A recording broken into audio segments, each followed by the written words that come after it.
¿Qué tal amigas? ¿Qué tal amigos? Qué gusto saludarles nuevamente aquí en Análisis con su servidor Eduardo Andrade en el canal que tiene el mejor auditorio de YouTube.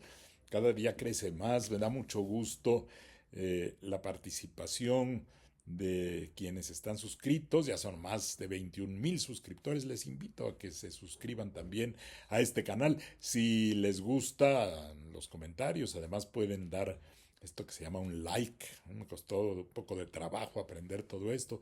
Yo decía, bueno, quiere decir que me gusta, pero en la terminología ya está esto de dar un like. Bueno, pues ojalá. Por cierto, además, les agradezco mucho sus comentarios. Ayer recibí unos muy interesantes. El de Beatriz Hernández, muchas gracias por su comentario. Muchas gracias también a Marta Patricia, a Ave María, así aparece el nombre. Me hicieron ver que además del tema que yo abordé, que fue la parte de la influencia cultural de este grupo BTS y la manera como se dirigieron a la presidenta, pero ellas pusieron el énfasis en la reacción de los fanáticos de BTS, del grupo coreano, para tratar de incidir en que se corrijan prácticas como el hecho de que no se dé a conocer en las empresas estas que venden boletos como Ticketmaster, que sale a la venta un show, pero no dicen cuánto cuestan los boletos ni cuáles son las ubicaciones. Entiendo que ya la Profeco va a tomar también algunas medidas al respecto, ojalá así sea, porque no es justo que quienes tienen interés en un espectáculo se vean sujetos a estas truculencias, a estas maniobras que tienden al aumento del precio y a generar reventas, en fin. Qué bueno que se han organizado, entiendo, los propios fanáticos de este grupo BTS, según lo que me decían en el caso de Marta Patricia y Ave María, que esta reacción es buena y es conveniente para frenar abusos de estas empresas que manejan los boletos. Bueno, eso era, gracias nuevamente. Hoy quiero tocar un tema que la verdad estuve piensa y piensa si traerlo al conocimiento de todas ustedes y todos ustedes, porque estuvo tremendamente embrollado un asunto ayer en la Suprema Corte que, bueno, era tal el lío de todas. Yo identifiqué que había temas de derecho penal, de derecho municipal, de derecho constitucional y de derecho electoral, todos hechos un masacote, permítanme usar esa expresión, que no era fácil entender lo que estaba pasando.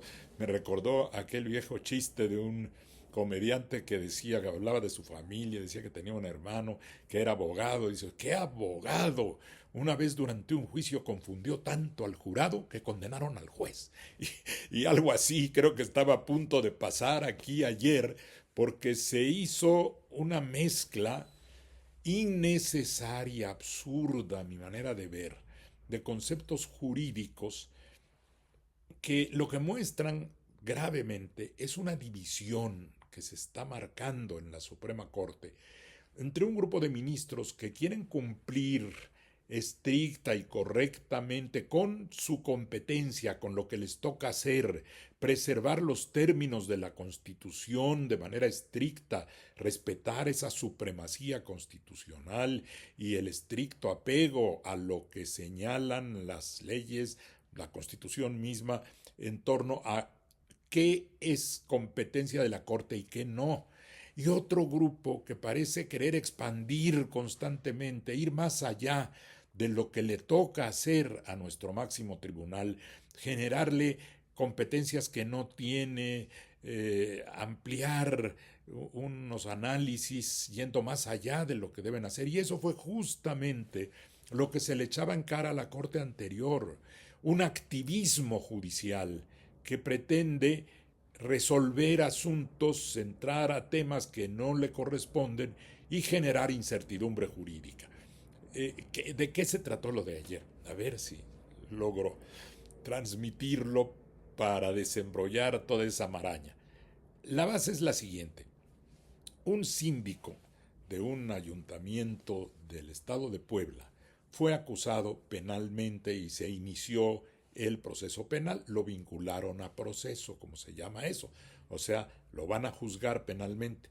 Y el juez penal le dictó lo que se llama una medida cautelar, que son medidas que se aplican para mantener primero la presencia de quien debe estar sujeto al proceso y que éste se pueda realizar sin ningún obstáculo, sin algo que pueda impedir el desarrollo del proceso penal. Hay medidas cautelares, la más grave es la prisión preventiva, hay otras muchas, ¿no? Puede haber un brazalete. Entre esas medidas, el Código Nacional de Procedimientos Penales dice que puede suspenderse al servidor público que esté sujeto a un proceso penal. Y eso fue lo que dictó el juez penal de Puebla. Dijo, le dicto como medida cautelar mientras se resuelve si es culpable o no, pero queda suspendido de su cargo, seguramente para que desde ese cargo no estuviera realizando acciones en contra del proceso. Es más, el cargo que él tiene, ahora lo estoy viendo en este momento, me cae otro 20. Sí saben, bueno, ya no me detendré a explicar eso. Que el cargo que él tiene es la representación jurídica del ayuntamiento. Entonces, él podría estar actuando jurídicamente desde una posición que dejó de cubrir porque seguramente le están juzgando precisamente sobre hechos que tienen que ver con esa función como servidor público, si no, no le hubieran dictado ese tipo de medida cautelar. Entonces quedó suspendido, pues. El juez penal dijo, queda suspendido, se te retira del cargo mientras resuelvo.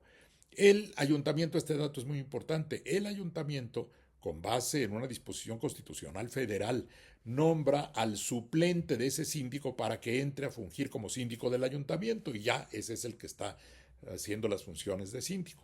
Bueno, pues el que fue suspendido decide interponer lo que se llama una controversia constitucional, que es un procedimiento que está en la Constitución para resolver conflictos entre autoridades que chocan en la competencia, en las cosas que les corresponde hacer, y una de ellas dice, oiga, esta otra autoridad se está metiendo en mis competencias, en mis funciones. Vengo Suprema Corte a que definas esto, porque no puede esta otra autoridad entablar o realizar algo que está afectando mi competencia, mis funciones, mis atribuciones, lo que yo puedo hacer. Para eso es la controversia constitucional, es un conflicto, un pleito, permítanme decirlo así, entre autoridades. Pueden ser, y estas autoridades están previstas, hay una lista en la Constitución que señala quiénes pueden interponer este tipo de litigios entre autoridades.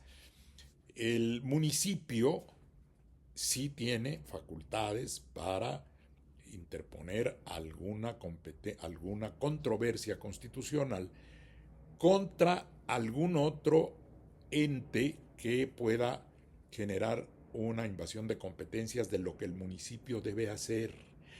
Pero en este caso, era un juez penal, en un juicio penal contra una persona concreta, que era el síndico del ayuntamiento, el que tomó la medida.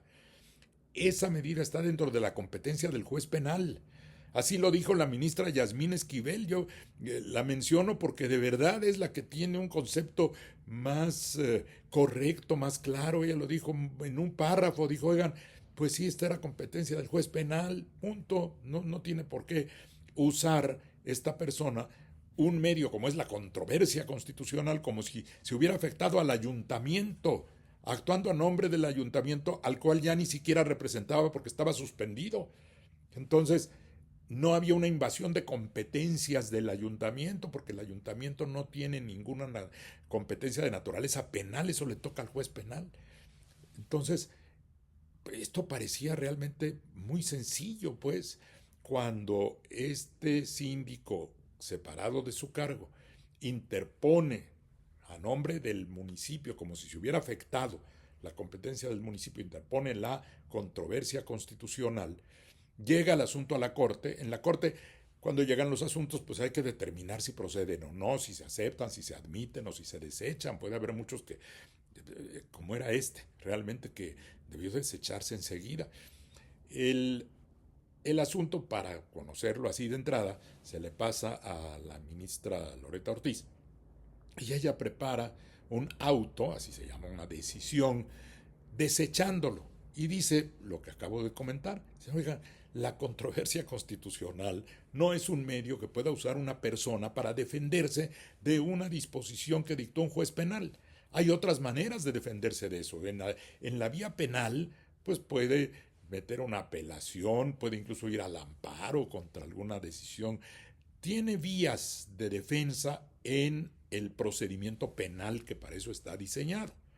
Y entre esas vías de defensa no está la controversia constitucional, evidentemente. Eso dijo la ministra Loretta y agregó, esta persona ya no es síndico, no tiene la facultad de representar al ayuntamiento, no está legitimado para interponer esta controversia. Así es que hay dos razones clarísimas, patentes. La controversia no es el medio para impugnar esa decisión o para tratar de dejarla sin efecto, la del juez penal. Y este señor, pues no es ya el síndico, no tiene atribuciones para venir a interponer esta controversia. Desde mi punto de vista, más claro ni el agua, pues ya era para desecharse, punto. Eso fue, entonces, esa decisión de desechamiento se prevé en la ley que pueda ser impugnada por la persona a la que afecta. Es decir, si yo interpongo una controversia constitucional, bueno, yo no tengo facultades, pero quien la pueda interponer, o cualquier otra decisión que toma un ministro desechando un asunto, el que interpuso ese asunto puede ir a un recurso que se llama reclamación. Es decir, oigan, revisen esto, porque yo creo que no debieran desecharlo, creo que debió ser admitido. Entonces, y el síndico que había sido suspendido estaba en su derecho de interponer ese recurso, porque él era el que promovió, se lo desechan en principio, y él dice, no, pues voy al recurso de reclamación para que el Pleno revise si la decisión de desechamiento que realizó la ministra en cuestión es correcta o no. Se le pasa el asunto entonces al ministro Giovanni Figueroa para que lo estudie y diga si se confirma el desechamiento o no. Y él presenta un proyecto que fue muy discutido y generó ahí una discusión muy, no solo intensa, sino embrollada, como les decía, porque entraron muchos temas distintos.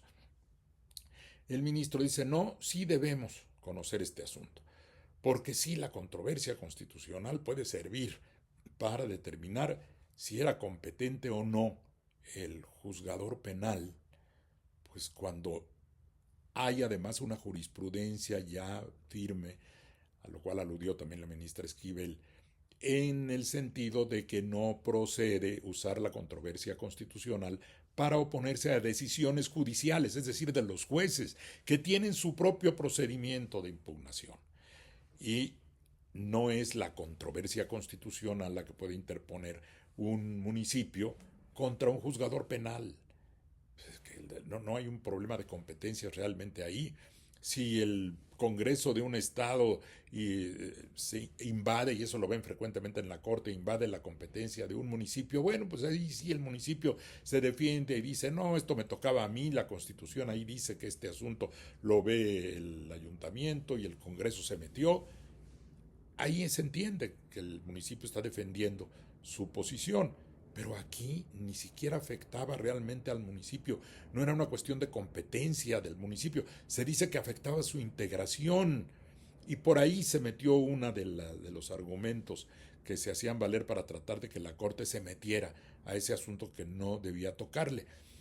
¿Y por qué puerta entraron? Que fue la primera en el proyecto que se presentó y que otros ministros fueron avalando. Que sí, al afectarse la composición del ayuntamiento, se entraba a un territorio que le correspondía al Congreso del Estado, hay un problema ahí de competencias constitucionales, al Congreso del Estado, porque dice la Constitución en su artículo 115, y esto lo repitieron una y otra vez los que querían entrar a meterse a este asunto, que dice la Constitución en su artículo 115 que son los congresos locales de las entidades federativas de los estados, porque los estados son los únicos que tienen municipios. Entonces los congresos de los estados, los que pueden, los que tienen la atribución de suspender a un ayuntamiento, incluso lo pueden desaparecer, pueden suspender a un ayuntamiento o pueden suspender a alguno de sus integrantes.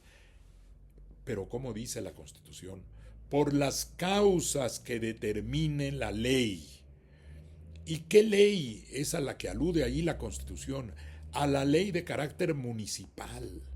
En las leyes municipales, códigos o leyes orgánicas municipales, y eso yo lo tengo muy bien estudiado, perdón, no quiero presumir, pero yo tengo un libro de derecho municipal. Es más, hay un capítulo de este libro dedicado al problema de, perdón, al problema de la suspensión de los ayuntamientos y de los miembros del ayuntamiento y cuáles son sus causas y cómo operan.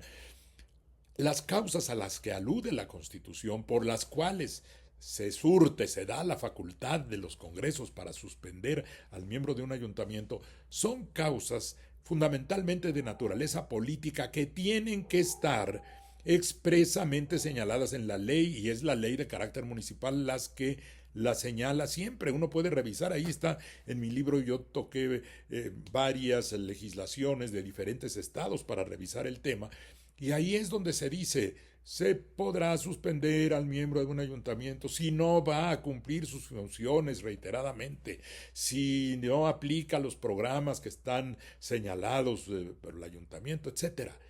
Las causas de suspensión de naturaleza constitucional por las que el Congreso del Estado puede suspender a los miembros del ayuntamiento son las que están en las leyes de carácter municipal, pero eso no impide a un juez penal dictar en el ámbito de su competencia una medida cautelar consistente en la suspensión. Son dos mundos distintos.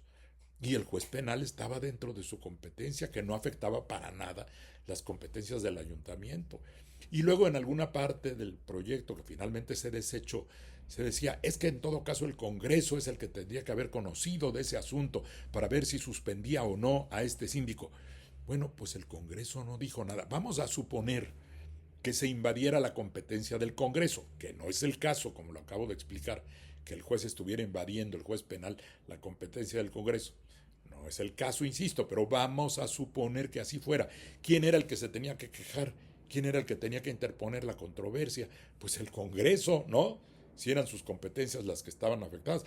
Fíjense que eso es lo delicado, que la Corte de pronto llegara a aprobar un proyecto como ese, metiéndose a decir que era facultad del Congreso, que debió haber, en todo caso, porque esa es la conclusión a la que se llegaría, que debía haber interpuesto esa controversia constitucional. Pero como no la interpuso, pues la Corte va a hacer prácticamente el papel del Congreso, por Dios. O sea, ni siquiera se sostenía ese argumento.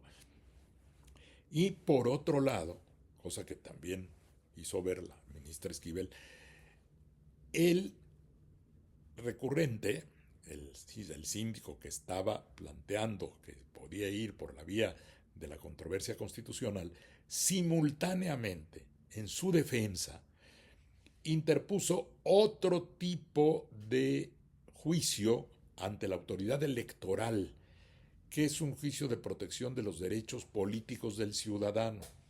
Y ahí que alegaba él, que como funcionario electo tiene el derecho de ejercer su cargo y que se lo quitaron, que lo suspendieron, y que hizo mal el juez en suspenderlo porque afecta sus derechos político-electorales, y se fue por la vía electoral en el Tribunal Electoral.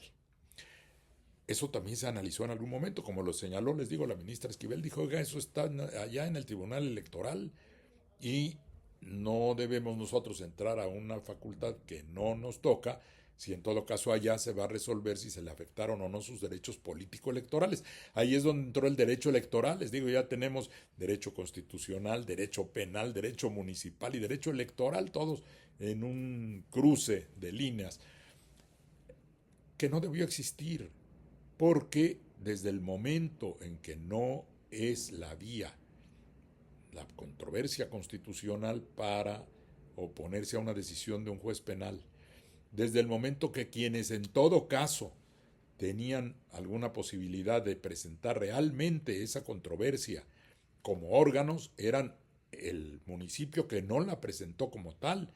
Tendría que haber sido el nuevo síndico en funciones el que hubiera actuado a nombre del ayuntamiento, o el Congreso, en el caso de que de veras fuera el único que tuviera la facultad de poder suspender a un miembro de un ayuntamiento.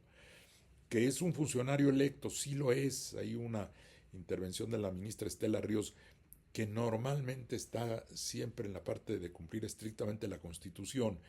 Y aquí, la verdad, no entiendo, porque el problema no es si es electo o no el funcionario, y suponiendo que ese sea, pues entonces la vía es electoral, no es la controversia constitucional, porque no es un interés del municipio defendiendo su competencia, es el síndico suspendido que se está defendiendo y tiene derecho a defenderse.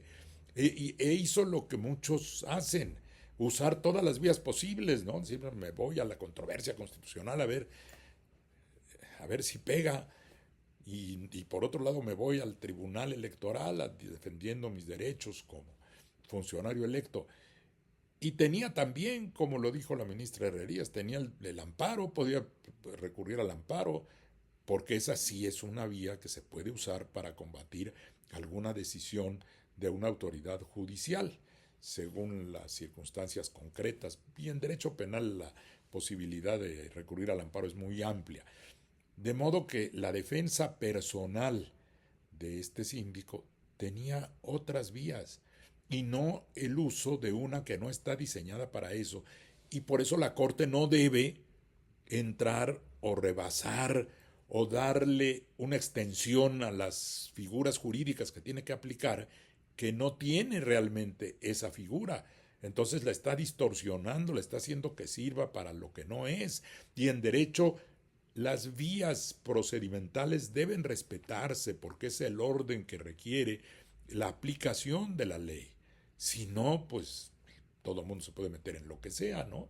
Ya le dicen al juez penal, le echan abajo una decisión que solo en todo caso podría ser combatida por un superior jerárquico de ese juez penal.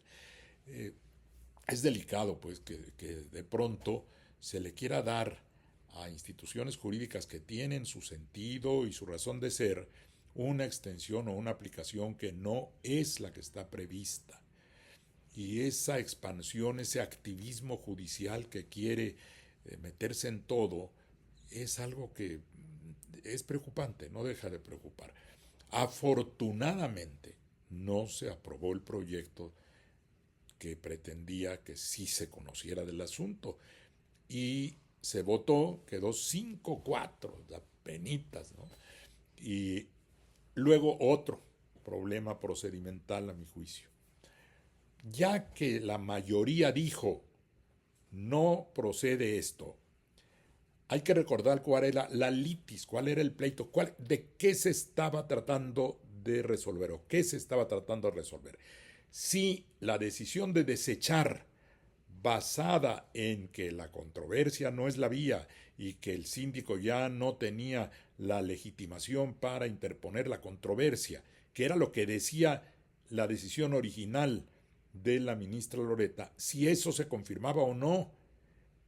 Si no se confirmaba, que era lo que decía el proyecto, que pretendía dejar sin efecto ese desechamiento, bueno, pues ya el Pleno entraría a conocer. Pero la decisión tenía que ser si estaba o no correcta la determinación original que desechaba la controversia. Y si la mayoría no aprobó la idea de que sí se conociera en el Pleno, pues otra vez lo tengo que decir, fíjense, en el momento en que vota la ministra Esquivel, es que la que sabe, sabe, no cabe duda. Ella dijo, voto en contra y porque se confirme el auto que se está combatiendo. La decisión, es decir, la determinación de desechar debía quedar ahí mismo confirmada, punto, ya. Es decir, se desechó.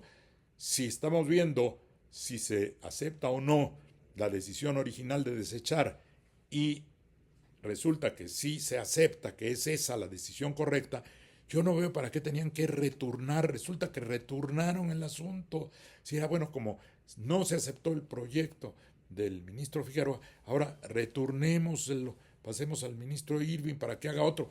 Pues, ¿qué va a decir ese otro? Lo que ya decidió la mayoría. Ya, y que viene otro proyecto y otra vez a discutir lo mismo. ¿Para qué? Si la decisión era, se confirma, ya está la votación 5-4. Gana la posición de que no se acepta el proyecto que quería admitir ese procedimiento. Luego entonces, ¿cuál es la lógica conclusión? No se admitió, se desechó, punto. Confirmes el desechamiento y ya.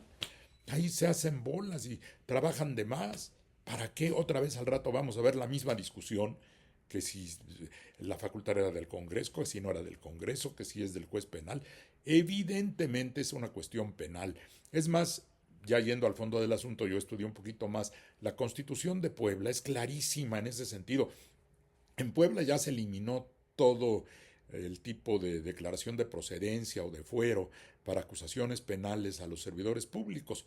Ni el gobernador, ni los diputados, ni el auditor, nadie tiene fuero de ese tipo de inmunidad penal.